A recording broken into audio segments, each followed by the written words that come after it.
And now, two guys who survived eating paste as kids, Aaron and Jonathan.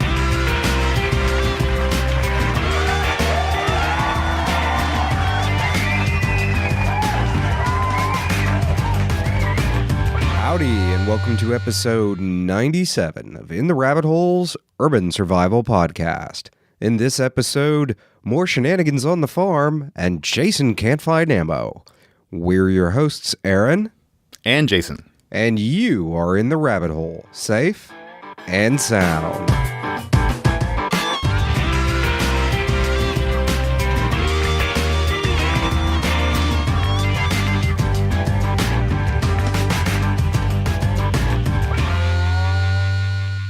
Whether you're already a crack shot or have never taken a bit of instruction in your life, we could all become better marksmen. Join the volunteers at Project Appleseed for a day or even a weekend of rifle instruction that is second to none. Find out where marksmanship meets history by connecting with the good folks at appleseedinfo.org or click on the 3 Strikes of the Match banner under the We Support heading in the right-hand column of In the Rabbit Hole. Remember, your rifle isn't going to shoot itself. So impress your friends, impress your neighbors the next time you're at the range. And don't miss out on the chance to shoot for free and earn your rifleman's patch today. It's time for the farm update. So we're kind of slap happy. We've already been talking for like we meant to start this recording 4:30. At 4:30. And it's now been 2 hours we've been talking. But it was a very productive conversation, completely unrelated to the farm. In just about every way, shape, or form. Although we did stop for a bit to discuss the new planters that I drew up. Yeah. So to explain, there are these 2 planters, and I think we talked about it a long time ago, which were the original planters that we built were out of shipping pallets. And there's a couple things we've learned from this. One, it can be done, but the other thing is they're really bad. Yeah. And they pretty much just immediately start falling apart. And definitely use screws next time, at least. We need something to get a bit more grip, something to hold it together. That is the really weird thing about those shipping pallets. It's almost like slippery wood or something. Yeah, the wood just starts to degrade so fast. It just starts falling apart. It starts separating. Yeah, the nails just don't hold it together. No, I mean even the day that we actually nailed those things together, because we were taking shipping pallets, cutting them in half. Mm-hmm. And then taking the boards off of the other half, and so that we could fill in the gaps. And it was kind of a neat project, and it was like, all right, we did it. That would have taken days if we were actually using a hammer. We were cheating and using a nail gun. It's there. Should use it. I love my nail gun. Only because that one day I was actually trying to use a hammer, and I was like, crap, this is taking forever. Actually, I wasn't. Yeah, I was using a screw gun, and then it was like, this is just taking forever. I don't even remember what I was trying to build. And then it was like, I'm going to use a hammer. And then it was like, wow, okay, this is taking a long time. I'm not a professional framer, so I don't really have the whole speed thing down, and I'm hitting my thumbs more than I'm hitting, the nail.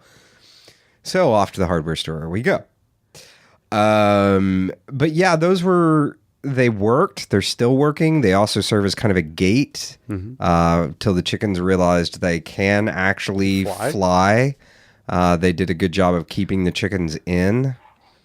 And now that they realize they can fly, they do a really great job of getting into the planters and turning the soil, which we didn't really need them to do necessarily, but they're more than happy to do it.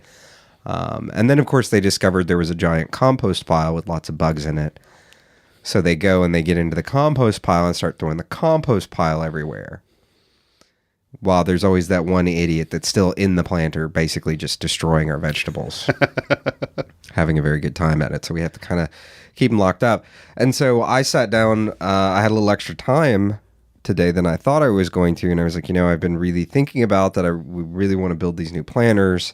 And so I sat down and spent about 2 hours and drew up my vision of planters, and I had a little bench built into my planters, and you decided that was what was it? What did you say? Tea and crumpets? Is that what you were going to have? Tea and crumpets? Pretty much. But then I was like, well, we actually do spend a lot of time just standing around talking out there, so having like benches built into these planters would actually be pretty nice, because what I drew up was that the planters would be about 36 inches tall to basically build them up to about waist level to make them a little easier to deal with, so that we're not bending over, and making the appropriate dimensions and putting a backing on them that essentially created an 8-foot fence across the back to keep the chickens in. So we have this like one goofy roll of chicken wire that we keep rolling back and forth to keep the chickens in, and it works. It's just very annoying. So of course then, thankfully, the internet is about, and I pulled up Home Depot and started materials costing and realizing that this beautiful deck quality planter that I had drawn out was going to cost us about $600. This is what happens when Aaron has so much free time and over engineers. These beautiful, beautiful planters. And see, they're right here on this. I mean, y'all can't see them, but Jason gets to look at them. They're on a sketch pad. I did take a photo of it to throw it in Evernote so that I could keep track of it.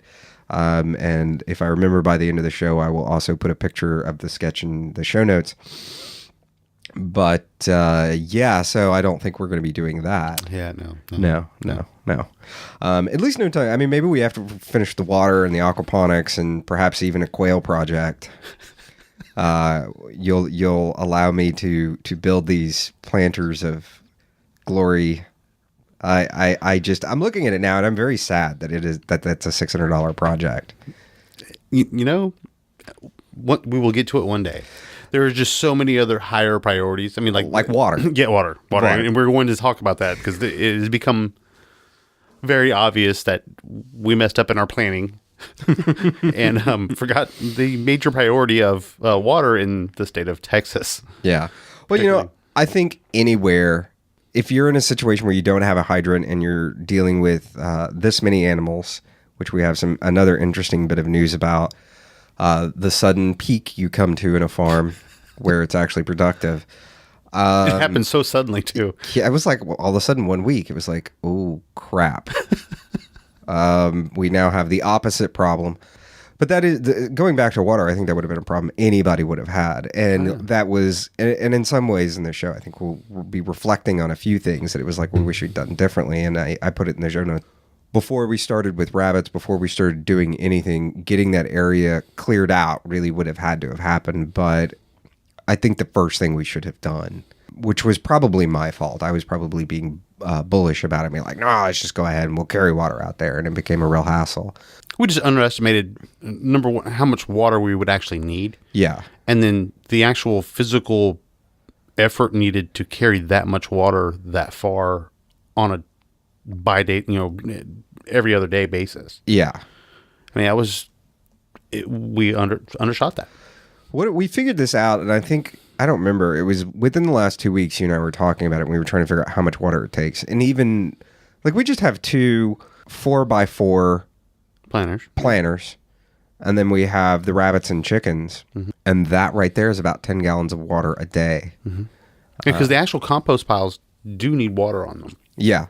And we went through such a long drought that we weren't getting any actual breaking down of the material because it was just too dry for bugs. Yeah. And that's the whole reason why we actually don't have worms in our compost pile because, well, they all died off. Like the rest of our plants and the rosemary and... Yeah, we had a lot of stuff there. Yeah.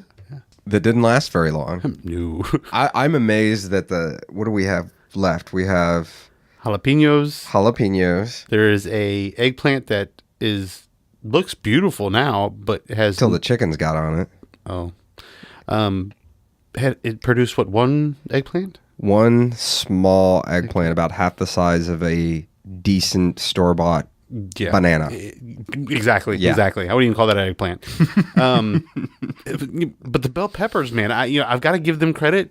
Man, they are survivors, man. They are. Well, at least that one, is it 1 plant or 2 plants of bell peppers that we have left? There's actually 3. Is it 3 in there? Yeah. All there's right. There's the 1 jalapeno, and then the 2 bell peppers over there, and then the 1 bell pepper and the eggplant on the other side. Yeah. I mean, I think we all know, how important water for our own personal survival is. But doing a project like this, you don't really, truly realize the value of water until you do a project like this on the scale that we did it in the completely wrong order. Yeah. Which was to ignore water, which we should have bitten the bullet and just said, we're going to hold off for 6 months, have the water main installed, and while we're doing that, also put in rain catchment system as a backup water supply, because we're obviously not going to drill a water well in the middle of downtown Houston. I mean, we could. I don't know how productive it would be, and I don't know how good the water would actually be. It'd be kind of funky, yeah. But I think looking back, that really is where we should have started first, was water. I was actually looking back at some of our old notes and like some of my old aquaponic stuff. Mm-hmm. And we actually had dates on there, and we've been talking about water and that getting dropping in the meter, all that for 2 years. Yeah, we have. I mean, it's more along the lines of we just kept throwing it off as a lower priority because, oh, no, we can keep doing this. And, oh, no, we'll just keep carrying water. Well, the other thing, too, was the expense. Yeah. I mean, we kept looking at it as, okay, we can add, we can add another run of rabbit cages, which is, I think every time we add every time we add 2 rabbit cages, that costs us about... It's $350 or something like that? I think it's about $350, and that includes roofing materials. Yeah. Because since we have to build a section of roof from scratch every time, that's what it ends up running, is with the cost of the feeders, with the cost of pipe. I mean, all of because there's the watering system and the feed, everything else that goes into it. So every time we do that, it costs us about $350, $375, somewhere in there. Yeah. And at least a half a day of screwing around, to go get the cages and go get all the building materials. And then we got to stop and look at hammers for some weird reason every time we go into Home Depot. And then we start playing with stuff. And then we're like, oh, she's cute. Let's follow her for a few aisles. And then security comes. And we're back on track. But yeah, it's very easy to kind of fluff off the big important thing because it's a big expense. Mm-hmm. Be like, all right, let's do it. Like, this month we'll do another run of rabbits. So it was very easy to blow off for a very long time, unfortunately. And how old is the farm now? Do you have dates on anything? Like, I've lost track of how long we've been doing this now. It was either June or July, I want to say, of 2010. Okay. So that gives you an idea. Yeah. So we're, about roughly a little over 2.5 years into this. And 2.5 years into, we should have done water first. That kind of ties into what brought us to a crescendo. Is all of a sudden we're productive. Well, we're not just productive. Now it's like, and it's funny because it really is within the last, I'd say 3 weeks. Yeah. Just because we've really started breeding the rabbits. Mm-hmm. And we now have a total of 37 rabbits. And only 14 of those are our breeding rabbits. The rest of those, as you and I were joking around earlier, the rest of those all have to be culled. Or a large portion of them have to be culled. I think it's 20? It's 20. Yeah.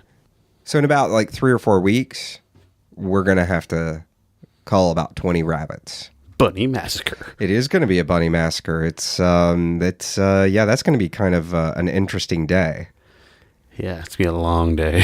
Well, and I think Florida Hillbilly from FloridaHillbilly.com has become a big part of the forum and has become very active on the weekly fireside chats that we do on a Google Hangout.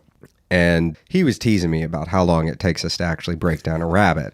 So we have a challenge now. We have to get to. I want to say I'll have to ask you again this next week but it's I think it's only 5 minutes per rabbit instead of the 30 or 40 minutes a rabbit. Yeah. But I know why we were spinning. I mean, we were very delicately skinning them, and we weren't doing the, hang the rabbit up and yank the skin off and gut it and break it down and everything. And so now we have switched over, and actually after talking to Florida Hillbilly, I broke down and actually went and got some eyelets from what has become our little hardware store now, since we end up making so many trips to the hardware store, we've just started buying extra stuff. Crazy. I know, we're preppers. But we have now all these extra building materials and like this huge shelf of all these. So I go in and I get the eyelets, hook them up. New use for paracord. Made some small nooses and slipped the bunny, after dispatching with the rabbit and slipping their feet in. And it, that actually does go a lot faster than just laying the rabbit on a table and skinning it on a table and doing everything else. And somebody holding the front legs and somebody else yanking the skin off. Because I think I'd gotten through 2 rabbits by the time you got there, like in the ice and everything and ready to go. And then of course we were like, or you were cooking. I was watching and running my mouth, of course, until like midnight or something. Yeah. I don't even... Pressure cooker, sir. Pressure cooker, one of the next things on the list of things to do. The other interesting thing about water is all of a sudden when you have this overabundance of baby rabbits drink a lot more water than you think. So usually each run, there's basically 3 separate runs, and each run has a 5-gallon bucket feeding it. Well, one of the runs is particularly long. And normally that 5-gallon bucket will last a couple of days when there's just a rabbit in each one. And I think in total that's, what is there, about 8 rabbits in that run? And 8 adults in that particular run. Well, when you have even just 4 of those, with each one full of baby rabbits, you go through that 5-gallon bucket in like, I mean, yeah. Yeah, usually, we could let it go. We could fill the bucket, and it would be pretty much guaranteed that bucket would last those rabbits, the adults, about 4 or 5 days. Yeah. Before they had bled it dry. Now, you're lucky. I think we're really lucky to get about 2.5 days out of it. Easily. When you were out of town, I was putting 2 gallons of water in it a day. Every time I was coming over to look at it, I was filling it all the way up because I couldn't. I thought there was a leak or something. I just kept filling it up, and what it was is it's just the bunnies were getting bigger, and they were just drinking water. And there's a lot of them. Yeah, and it's fairly cool here. I mean, it's not cold, but it's cool right now. Yeah, I mean, if we're talking about the summertime, we may be talking about 5 gallons a day. Yeah, I do like. I guess the way we have it set up right now, given the circumstances we're in, the fact that we don't have rain catchment set up and we don't have a water meter set up and we're never going to have a well out there, when the rabbits were at a more manageable herd size, what the hell is that? Herd size, dealing with the water was a lot easier. It was still aggravating because you were still lugging those 5-gallon buckets of water out there. But now it's to the point where it's like, all right, this is really aggravating because I just... having to constantly carry all this water out there like on a every other day basis.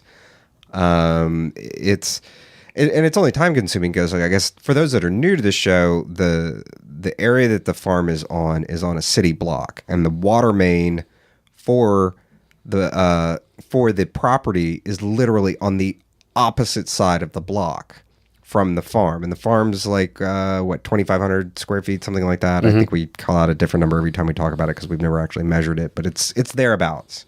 It's not exactly a straight shot to the water main because there's a giant building in the way.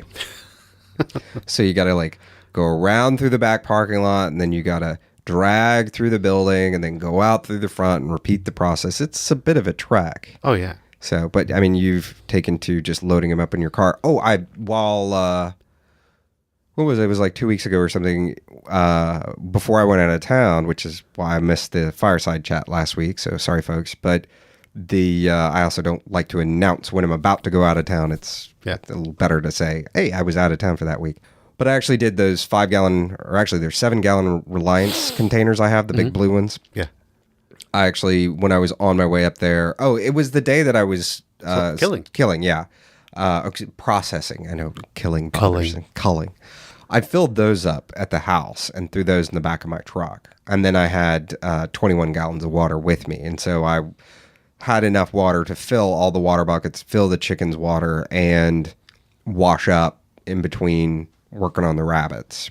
But the water thing really has become an issue. And I could see, and I guess kind of where we're going with all this, aside from realizing, oh, this was dumb, we should have started with this from the absolute beginning instead of holding it off to the absolute end, which is apparently what we've done. I could see in if we were going to go so far as to talk about a real breakdown or collapse, or even if there was a real issue in utilities, forget it. That farm is done. It done. You might as well just go through and cull everything. Because if you can't get water from the city, if you can't get rainwater, it's done. It's finished. Forget it. There's nothing.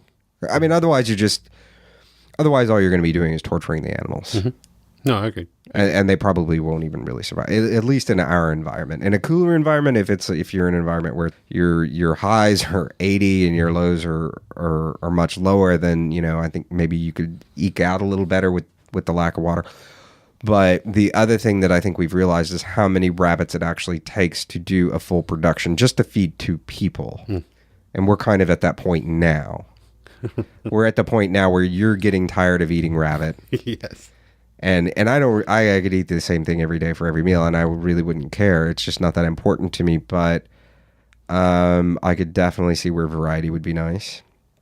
Yeah. I'm in the process of moving apartments, and I'll have basically a week of downtime in between apartments. So I know that I can't just throw everything into a cooler and move it to the other place.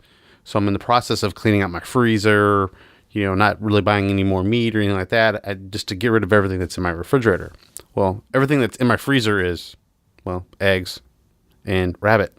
Which brings us to the other funny thing of all of a sudden we have some really high-producing chickens. I think we're at the point, I meant to count earlier today and I didn't do it. I think we're sitting at about 14. Are we at 14 hens or 13 hens? Man, I don't know. I know that they're pretty consistently producing 10 eggs a day. Yeah, and that's kind of crazy. I mean, that's 10 eggs a day. I know I handed my mother 4.5 dozen eggs on Saturday, and she was just like, we really only need about 3 dozen or 3.5 dozen. And I was like, that's great. We have too many eggs. I have to get rid of them. Jason's not coming up here today, and the chickens are already in there laying more eggs. I got to get rid of them. Just take them. So that was pretty funny. I mean, that's the other point we're at, where I think we've hit an interesting number with the amount of chickens that we have. Because before it was they weren't really producing that well, and it's almost one of the same problems we had with the rabbits, which is we got them I don't know that I wouldn't do this any differently with chickens. I would definitely do this differently with rabbits. The chickens were almost a little too young when we got them. I mean, they were pullets, and it took them once we got them, it took another 3 months for them to produce. And then we really didn't have that many chickens to start with. So if you're talking about eggs for 4 to 6 people throughout a week, 7 chickens is not enough. No. But oddly, at about 14 chickens, all of a sudden you have too many eggs. I guess if we were really baking and stuff like that, then it would be a different story. But we're not. I mean, all of us are just kind of eating eggs in the form of omelets or whatever else. So it's a lot of eggs. But we're crazy. So we're gonna get we're gonna do about 7 more chickens, 7 more hens. Another interesting thing that I was not expecting, and everybody kept telling me that or at least the books I was reading and the few people that I did talk to before we really got into chickens, was that everybody was like, oh man, yeah, if you get a young rooster, you got to call them out of there quick, because if you have 2 roosters in that size of space, they're gonna fight, and you're gonna sour your adult rooster. I haven't seen that at all. I haven't seen that one, but it's a little disturbing that they take turns with the hens. But hey, I don't judge. One holds it down, and then jumps on. I mean, we don't want to go too far into it. I guess people can figure it out, but we've had no problem at all. The only problem we've had is it's we have an extra rooster who's taking up feed and really isn't serving a purpose other than I kind of like him. He's got personality, and we named him Red Rocket. But we've got to call him too, because it's just he's just eating food. We don't need him, and he's screwing with future hen production, because we won't know who's coming out of where if we've got both those roosters back there. So we need to call him, and then I guess wait for a week or 2 before we start collecting eggs, which that just made me realize something that earlier I said, yeah, okay, I'll start up the incubator again. And I guess we really can't do that right now since we got both roosters back there, at least not, and have a clean understanding of the line. If you actually do a just blue eggs, you're going to automatically get hybrids. Yeah. You know, so maybe that's like how we were doing it before. We were doing brown eggs and blue eggs. Yeah. If you just do all blue eggs, same mix is going to be popping out. Yeah, I just don't know if we want to do that or if we really want to do a straight. Who cares? Yeah. I don't know. If they don't have blue eggs, that'll be the coal. There you go. All right. Good enough. Good enough. I don't mind eating them. They taste pretty good. That is the interesting thing. Was it those Americanas really taste like quail? I mean, it's really. I know we went on at length about that in the last episode because they were so delicious. I'm actually to the listeners. I'm actually getting on to Aaron about this. I'm like, hey man, I'm kind of getting tired of rabbit, and those chickens were really good. Can you throw some eggs in the incubator? Thanks. All right. I'll do that. I will go back to my promise of I swear tomorrow morning I will clean up the incubator and throw some more eggs in. Awesomeness. Because half the reason why Red Rocket is still around is, number one, he didn't really look like a rooster at the time.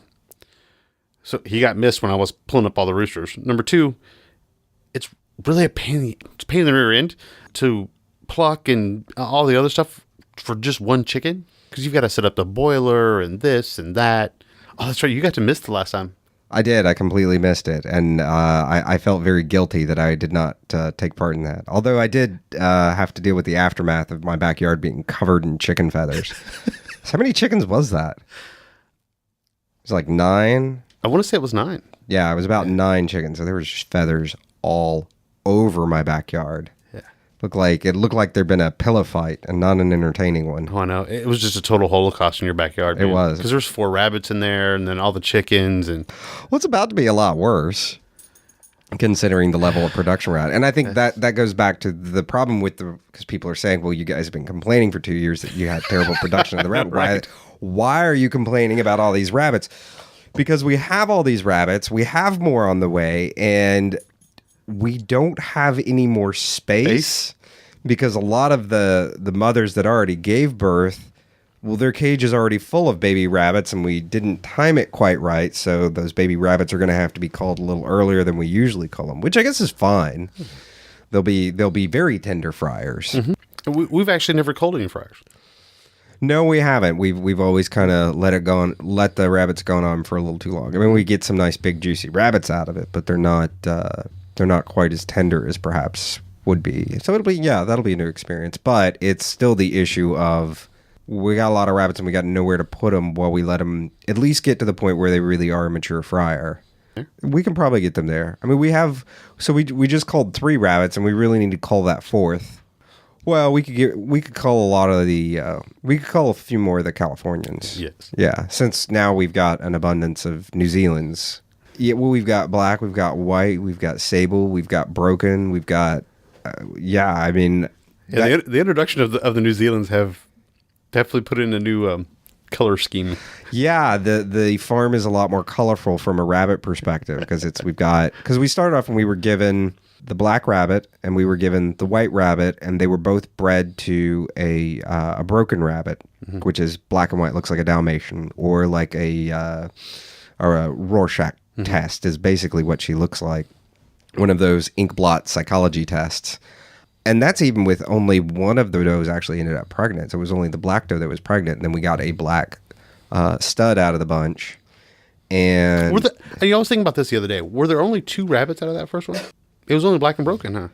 There were 3. We lost one of the babies. She only had 3 kits, and we lost one, so we only ended up with 2. But now that we're in production with them, so we've got 3 out of the white doe, and we've got 5 out of the black doe, and we bred the broken, but we couldn't breed her back to her brother, or I guess we could have since we're eating these anyway, but it just seemed wrong in some weird way. So we bred her to our Californian buck just to get her kind of bred and broken in and everything like that. And so she's got 5. But actually, it's funny because all 5 of hers, at least as babies, and I think they're only about a week old, but they all look like New Zealand's.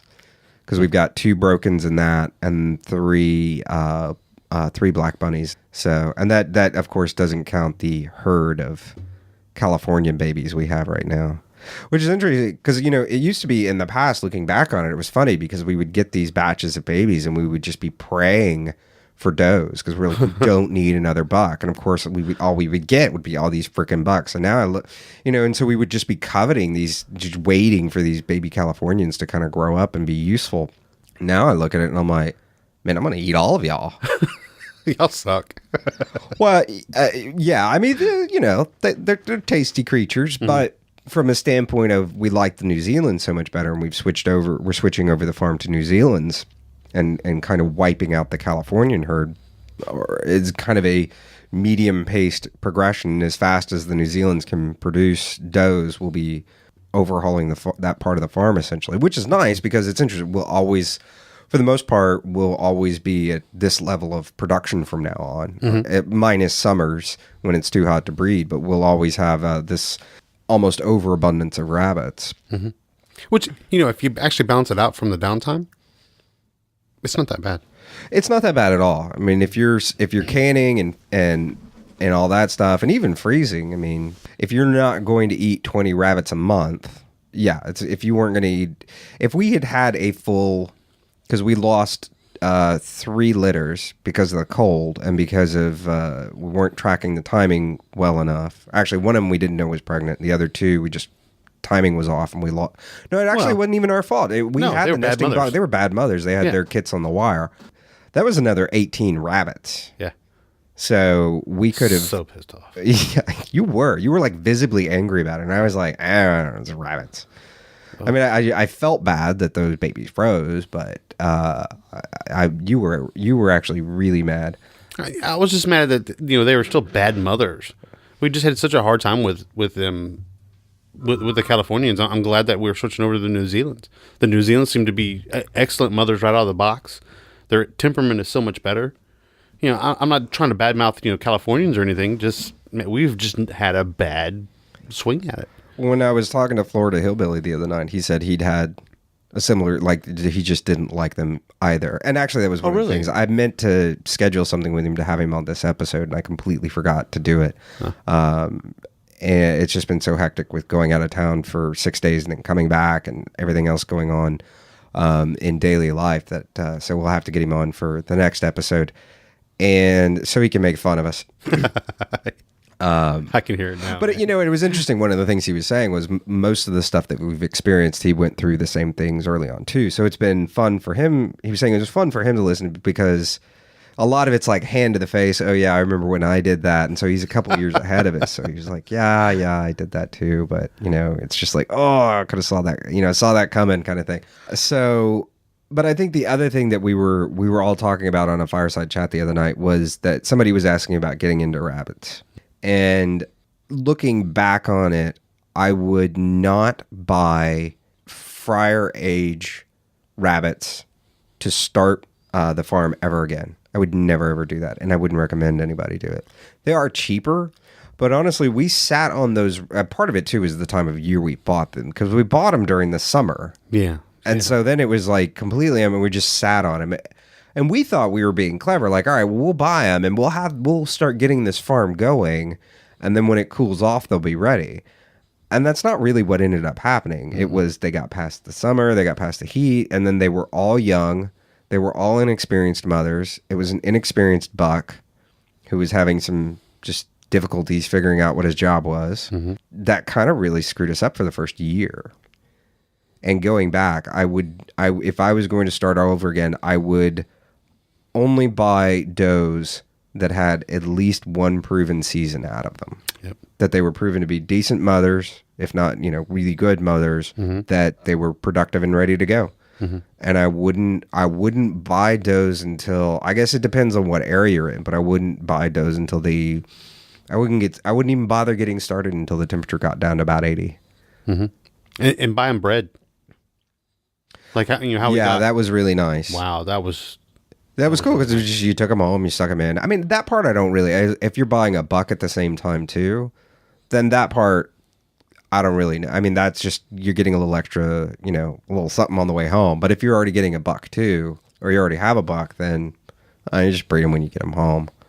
But I think that's perfect because that's plenty of time. I mean, you start a week before, you get your cages set up and everything else. Once the temperature's down to a reasonable level that you're ready to work with, and the doe is of the right age, you pretty much hit the ground running. So I would never ever do that again. I think the attraction is that you're just going to start some forward momentum. And I think the forward momentum is just start getting the area prepped until you're ready to do it, or put it on your plate and do some other project until you're really ready to have. It's the right time of year and you're able to get those, visit with the breeder a few times and find them, or find breeder or wherever you're getting your rabbits from, and just make plans to do it then. 'Cause we did. And we didn't actually, I think part of it too is we were thinking we were going to save money by buying these young rabbits, because buying the young rabbits was like 15 or 20 bucks a piece or something. And if we were going to buy, and that breeder was a little high for what we were buying. Year-old does were, I want to say 40 bucks a piece or something. She was like high. They were higher than that. They might have been. And I think that was it. We thought, oh, well, we'll just save money and we'll get them now. Well, no, we didn't, because we lost all that production time. But the other thing is, too, while we're waiting on those rabbits to mature, we're feeding them. Mm-hmm. It did nothing but cost us money. Yeah, it did nothing but waste time and cost us money. Yeah. I mean, seriously, at that point, we could have, when we got started, we could have said, all right, we'll set aside money for a month, or we'll set aside money for 2 months. We'll get the space cleared out and prepared to start turning it into a farm, put in the water, and then because of what time of year here it actually cools off, we could have waited the next month. We could have gotten the cages in, and the month after that we could have actually gone and gotten the rabbits, and then we would have started with water and had rabbits at the right time of the year, already at a breeding age. Is really the way I think we should have done it. And the right breed. And the right breed was really more of just, we had a real trouble finding New Zealand's down here. And a lot of people have said it's because of for whatever reason, totally just forgot the name of the group that it shows and certifies rabbits or whatever it is, that for whatever reason in this region, the judges all have a thing for Californians, is what people kept telling me. So everybody does Californians around here. I don't know. It doesn't make any sense to me. I mean, there's nothing really wrong with them. We've had such a better experience, and everybody that we've talked to it's funny. It's almost everybody started off with Californians and then at some point went to New Zealand's and has said, I'll never go back to Californians. Mm-hmm. So they are larger. They produce more meat more quickly. And even you found one day that study that was done in New Zealand's, in Australia, where they took Californians, they took Flemish Giants, and they took Californians, and they bred them, and then they did crossbreeding, and they did and it was no matter which way. I think they took a few other breeds of rabbit too, but no matter which way you cut it, like the New Zealand's always came out ahead. Yeah. As far as, and the way they were judging that was feed to production ratio. And the New Zealand's were most productive for the amount of feed that they took. Like, you got the most meat back in exchange for the amount of feed you gave them. I don't know what all went into that. I don't, part of that could just be the New Zealand's have less problems and they're better mothers. I mean, who knows what was really going on there. It doesn't really matter. The end result is you get more rabbit for the amount of money you're putting into a rabbit. Because you are. Every minute you have a rabbit, you're essentially sinking money into them.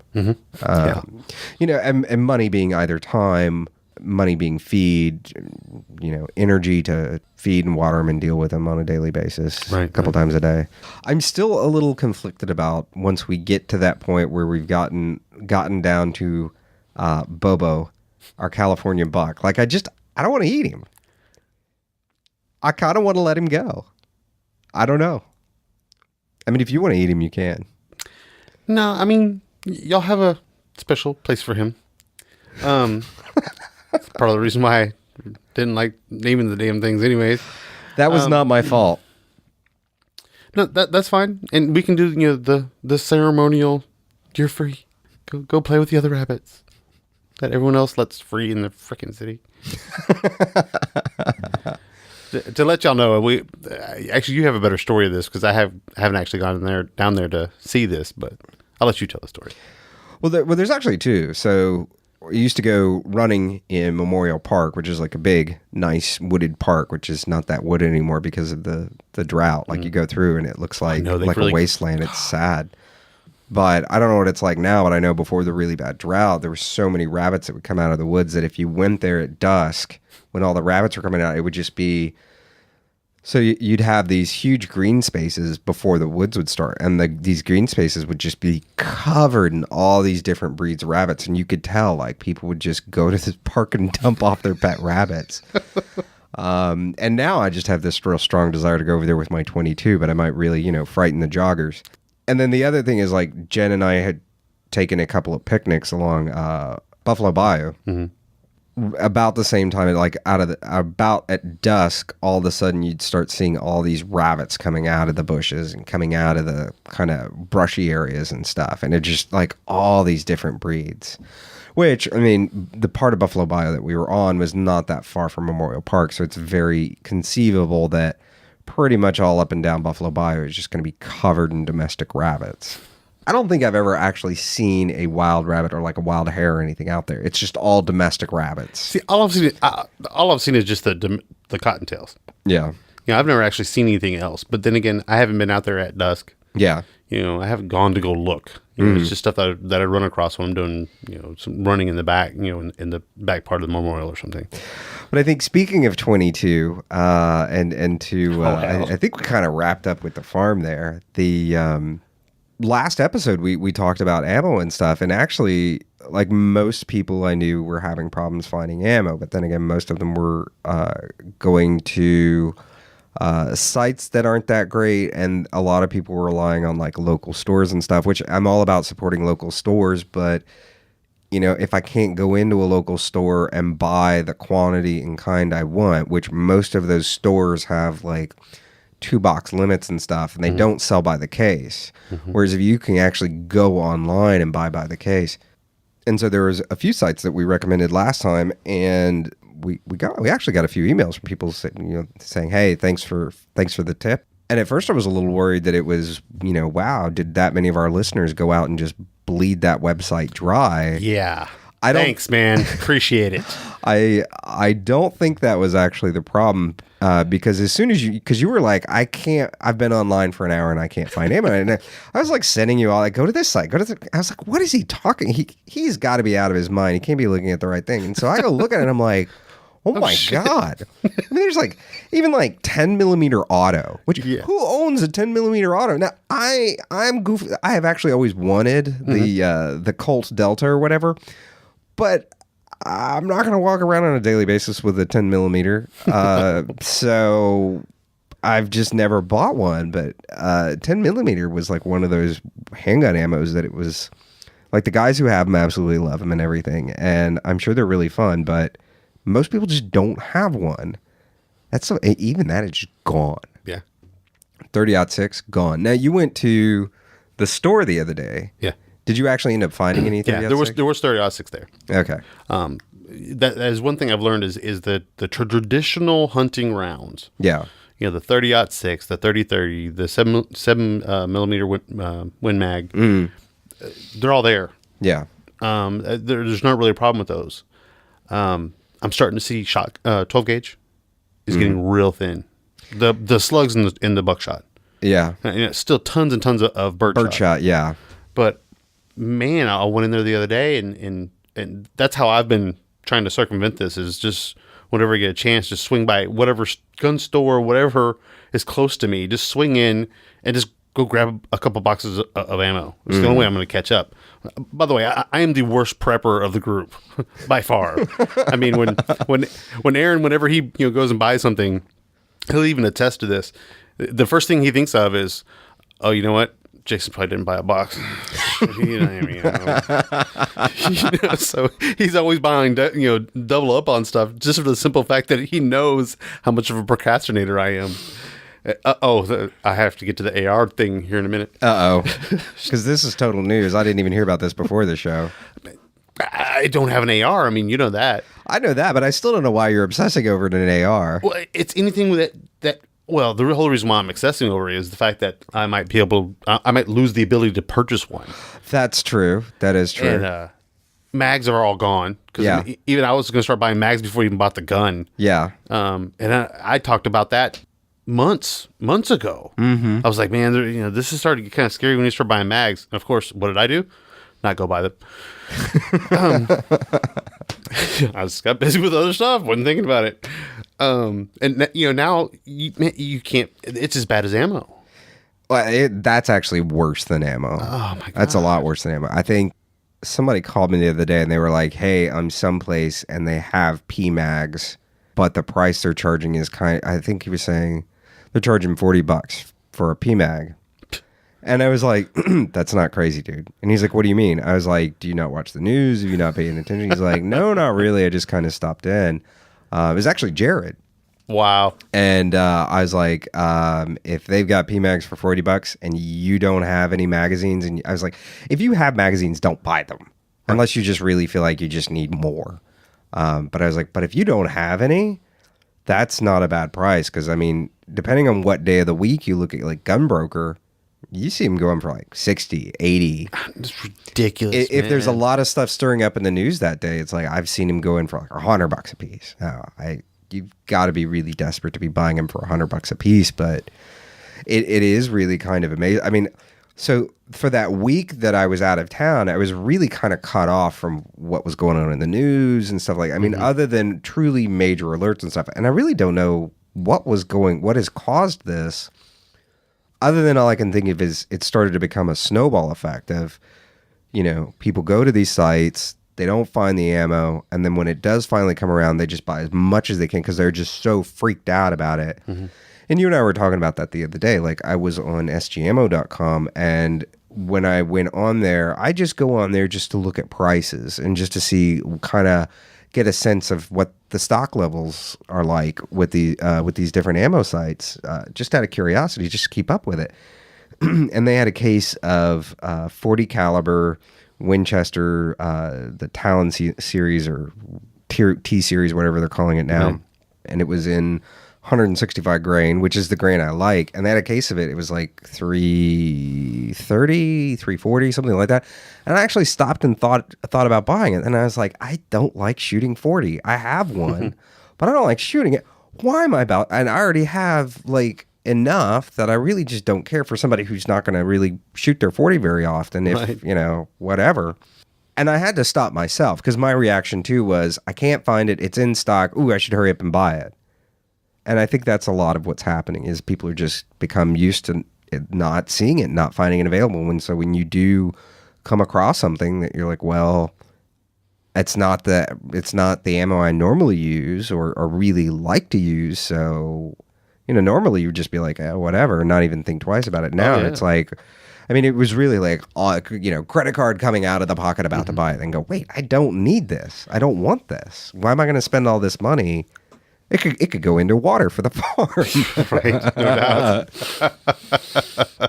But I've been seeing that a lot. The shotgun surprises me too, because as soon as I got home, it was such an intense long week of just work that I just didn't have time to look. So when I finally get back and I'm looking, like the case of shotgun ammo that I had bought 3 weeks ago had gone up $20. And that's when I was like, and at first I was going on because you were saying, I can't find ammo anywhere. And I was like, what is he talking about? And they had it in a little sidebar pop up, and it was one of the ammos they were featuring, and it had gone up. And I have not seen 12 gauge ammo go up in price in a long time, right. Especially not a $20 jump in price. Right. I mean, it was for a case of like 250 shells, but it was still like, that's a pretty big jump. Yeah. In a very short amount of time. So I think people are starting to catch on I think what's happened is it really just, it started at the top. People were buying 5.56, they were buying 9mm, they were buying 40, they were buying whatever else, the more common stuff. And now it's trickled down to, I can't get anything else. And now I'm all worked up and I feel this overbearing need to buy ammo. So I think it's finally trickled its way down to 12 gauge, which really surprises me. I glanced over there at the Academy rack, and every semi-auto personal protection type shotgun on. That's been going on for a little while, though. Like Academy, that's been like that since like basically the day or 2 days after Sandy Hook happened. Like the shells just gone. Well, there were still shotguns. It was the Were there? It was the AR. Like the ARs went out Yeah. first, and then the semi-auto shot. Oh yeah, that's right. You're right. Now that I think about it, that's true. I mean, everyone is just, you can't get an AR type rifle. Yeah. So they're like, or what's next? Yeah. I mean, everyone's just getting that desperate. Yeah. Well, and I think that's the other thing too. It's the stuff is out there. It's just, is it out there at a price that you can afford or are willing to spend for it? Because there are like really nice AR-15s out there. Problem is, depending on what brand and what configuration. I mean, I've seen some of these ARs on here. I mean, we're talking about like really nice like LaRue ARs and stuff. But I mean, I've seen them out there for like $5,000. And like that rifle was a $2,500 rifle just 4 weeks ago. Yeah. I finally found a Colt that was actually a fairly decent like law enforcement model. It was $1,700. Wow. And man, I almost pulled up my credit card. Yeah. Yeah.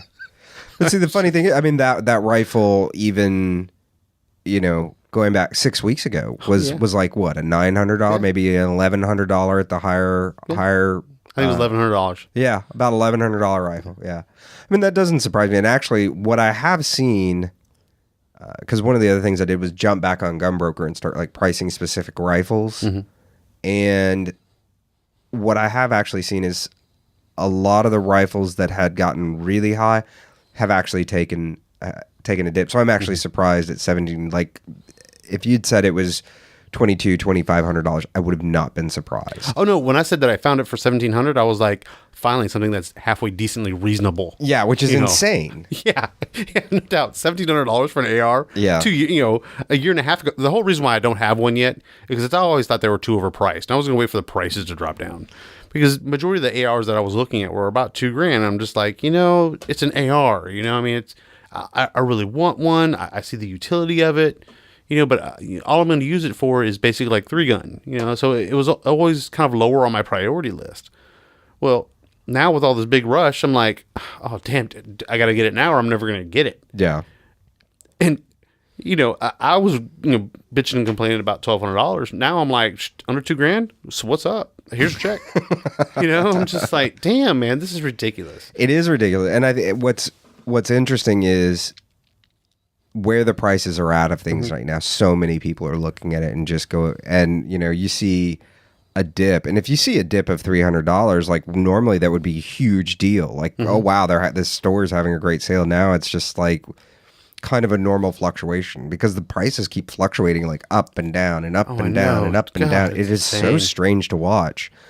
But I think and I think that just furthers people that haven't already kind of purchased everything that they really feel they need to have. That watching those price fluctuations just kind of freaks people out more, I think. Yeah. But, and there's almost not even rhyme or reason to it.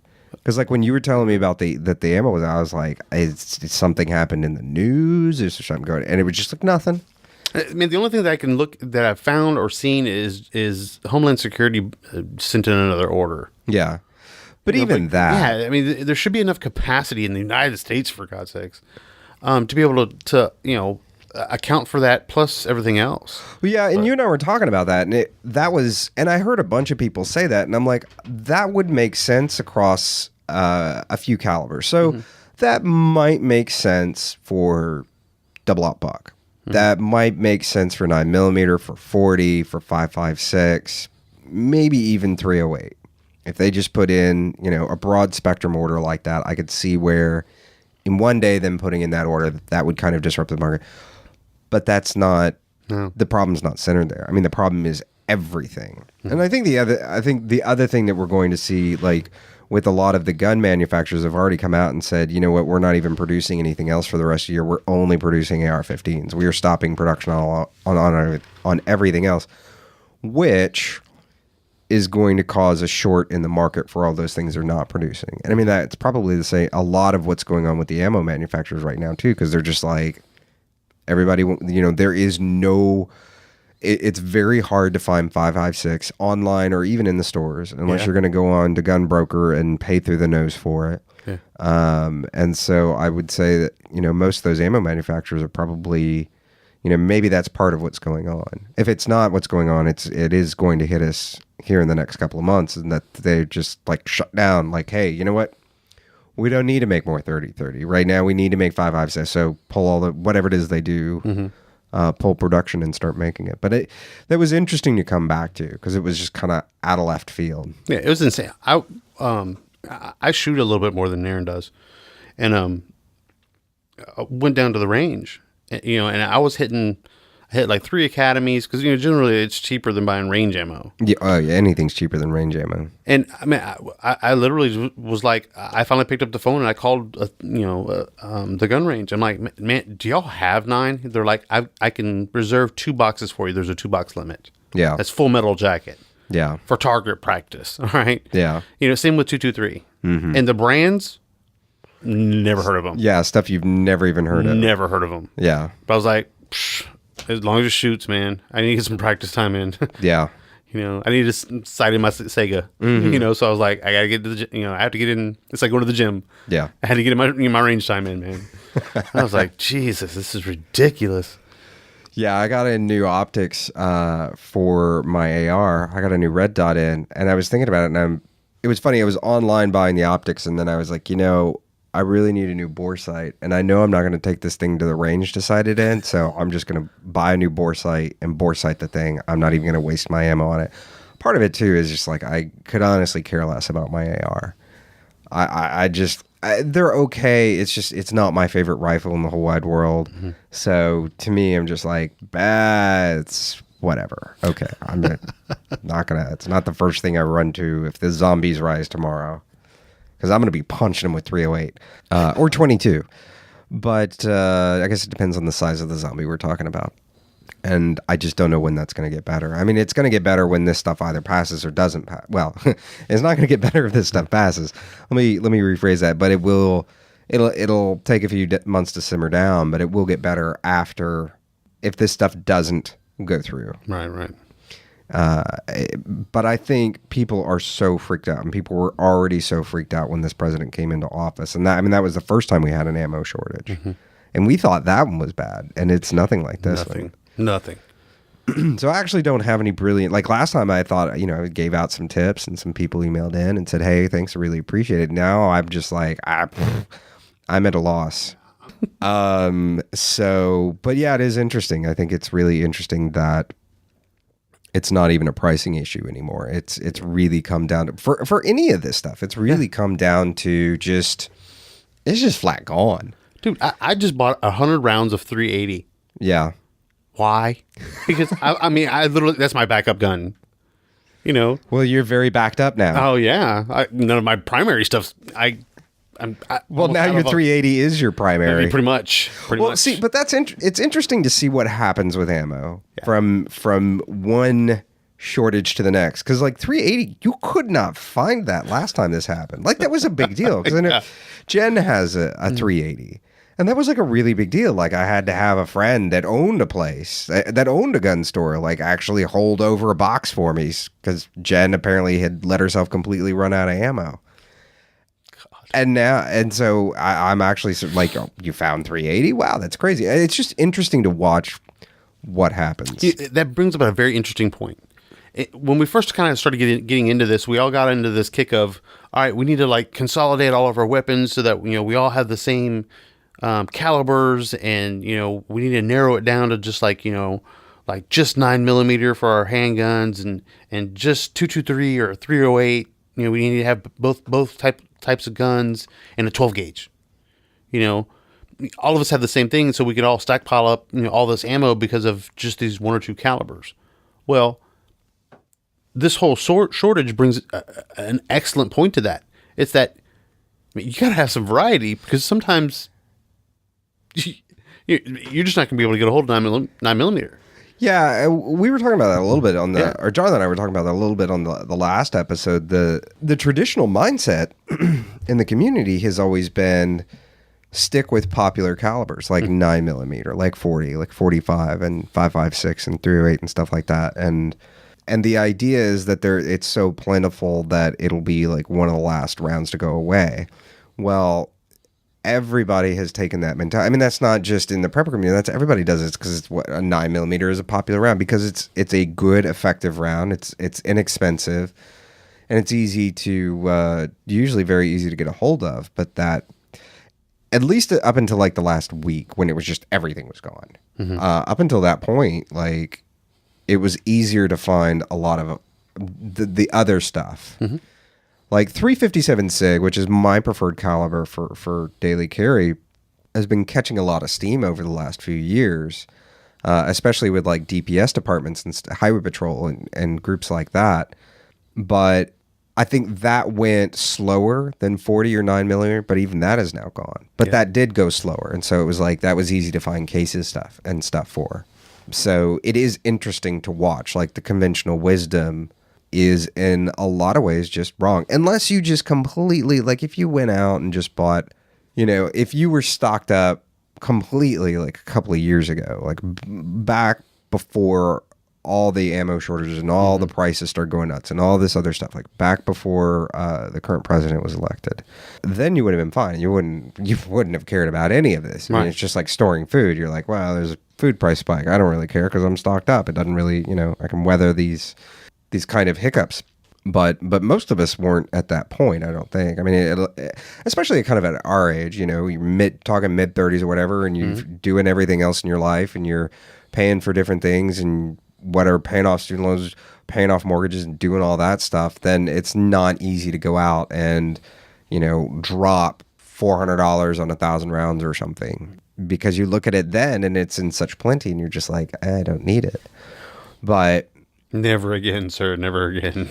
Yeah, I've always had very particular numbers in mind of how much ammo and in which calibers would make me feel comfortable and make me feel like whether something goes wrong or not, I am going to use that much just in practice. But if something really does go wrong and there's a supply chain interrupt of some kind for whatever reason, then I'm good. And I'll say I never got to that point, but I do know what that point is now, and I do know that if things calm back down, that is one thing I will take care of. I don't know if it'll be the highest priority because I do have some other priorities right now that I really want to, like I really want to get the water taken care of. To go full circle here, I really want to get the water taken care of on the farm, but I think the ammo thing is honestly kind of silly. I think it is a self-perpetuating problem because it's the you and I's of the world and everybody else that's freaking out, and it's everybody that didn't normally worry or think about buying ammo that isn't in this community that is now also out there buying community. I was at a dinner meeting, I want to say about 3 weeks ago, and somebody was saying to me, they're like, hey, where do I get 9mm? I can't find 9mm. I've been all over town and stuff. And I was like, oh, just go to this website. They have it. And he was looking up it on his phone, and he's like, well, they really only have like 500 round cases. And I was like, yeah. And he just kind of looked at me, and I was like, you have a gun? And he's like, yeah. I'm like, you shoot it? And he's like, yeah. Shoot it semi regularly? He's like, yeah. I was like, well, you're gonna go through that anyway, so just buy it. I was like, unless you can't afford it, then I totally, if it'll like whatever, then that makes sense not to do it. But he kind of stopped me. He's like, oh yeah, I guess that makes sense. But hopefully, the ammo thing will pass because they're not talking about banning ammo. And a lot, I guess the point I was trying to make with it is it's almost just a self-perpetuating problem that we're all freaking out. And I think a lot of people are probably buying more than they would, in part because I don't think many people have a preset number in their head.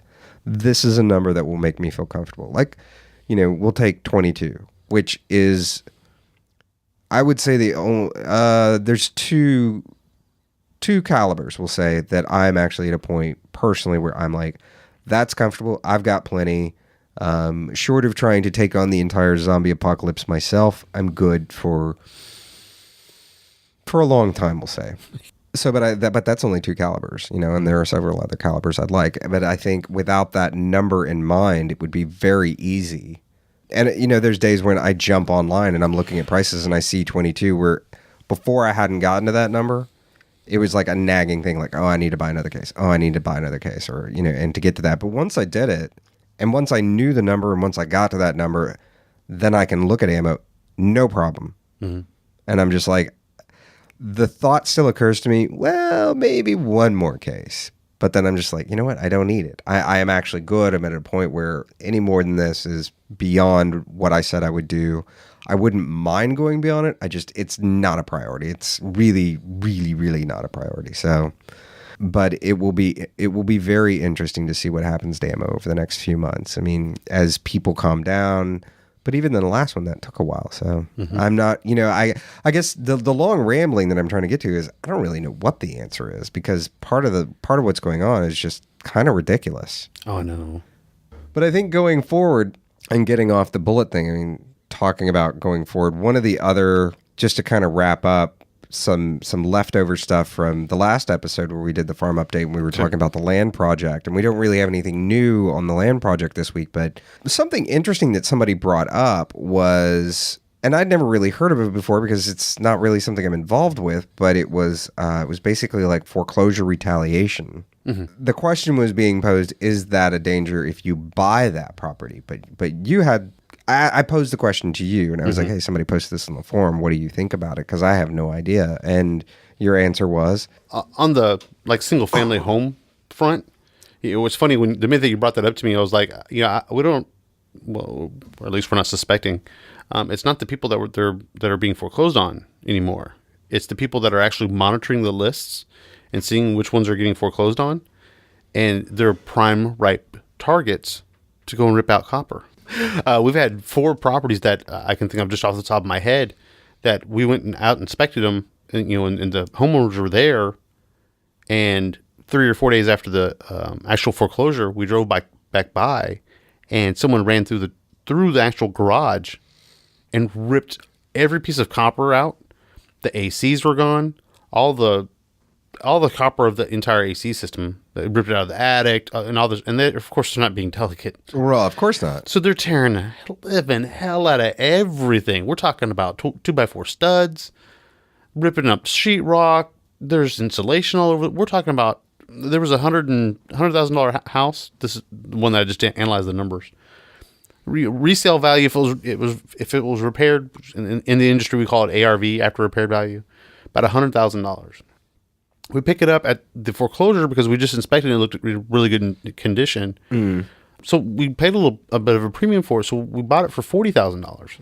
When we went back and this thing got completely ripped out, all of our estimates are all like $60,000. Oh, wow. So we're talking best case scenario, break even.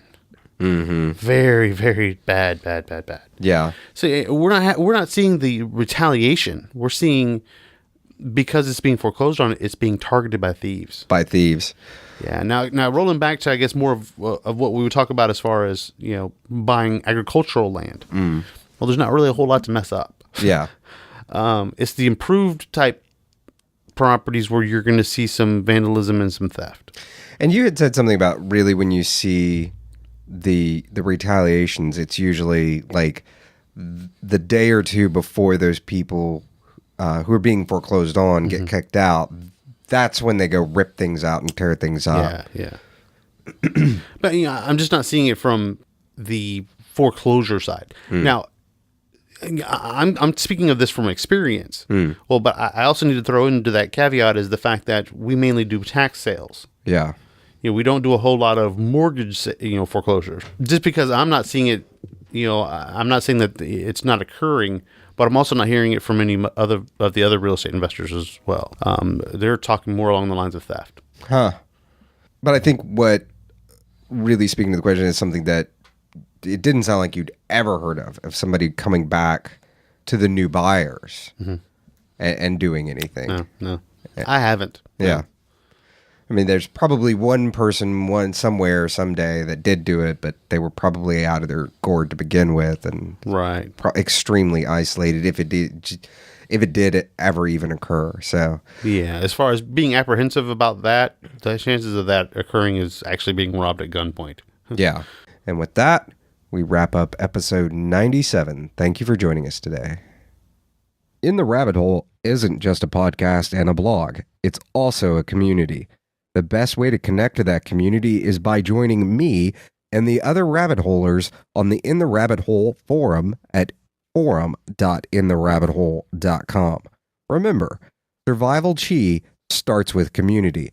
So come join me at forum.intherabbithole.com and let's talk about all things preparedness. Are you part of the solution? Spread the word about preparedness by reviewing In the Rabbit Hole on iTunes. It doesn't just let us know how we're doing, it also tells others the show is worth listening to. Review us today on iTunes. From the Lone Star State, till next time, stay safe and sound.